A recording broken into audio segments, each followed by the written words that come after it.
As the weather gets colder, a warming station run by Catholic Charities is now open at this former gym on High Street next to St. Joseph's Hospital. It's open from 8 p.m. to 8 a.m.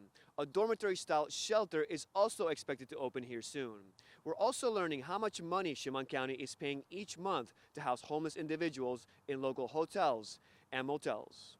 In August, 18 News filed a Freedom of Information request for the total number of people placed into temporary or permanent housing by the Chemung County Department of Social Services. We also asked how many of those individuals are described as registered sex offenders. Nearly 2 months later, the county said the Department of Social Services was housing 235 people in 13 different hotels. We are not identifying which ones. The hotels are spread out across 10 cities and towns. They include Elmira, Painted Post, Horseheads, Bath, Owego, and Corning. Public records also show 10 people described as, quote, consumers served with sex offending status. Records show 6 of them already moved out. Our first request for documents showing the monthly cost of providing temporary housing was denied. The letter we got said the records could not be found.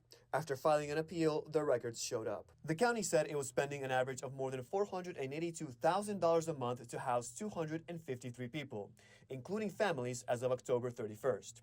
The county says it is using 191 rooms at 11 hotels. The commissioner of the Department of Social Services told 18 News, during Code Blue, when the temperature falls under 32 degrees overnight, the state pays 100% of the costs. The rest of the year, it is a shared expense between federal, state, and local counties. Commissioner Hart says another $66,000 a year are budgeted for transportation and food costs. Commissioner Hart says homelessness in Chemung County is up around 20% from last year. Mr. Hart told us there is, quote, a dramatic rise in the demand for homeless housing since the pandemic. This is happening all across the state and is a consistent subject of discussion amongst the Department of Social Services commissioners. Unfortunately, it is a supply and demand issue without any easy solutions. Commissioner Hart says in 2019, the Department of Social Services served an average of 76 people per month. In 2022, that average grew to 276 people, an increase of more than 260%. Commissioner Hart says all counties have to follow New York State directives to provide temporary housing for the homeless. Because we don't currently have a shelter, that means they're all in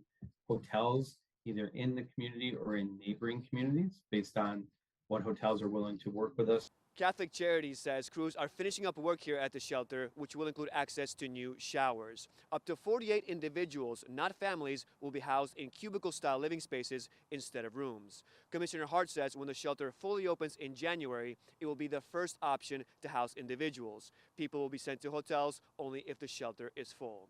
For more details, just go to our website. That's mytwintears.com. In Elmira, I'm Nick Dubina, 18 News.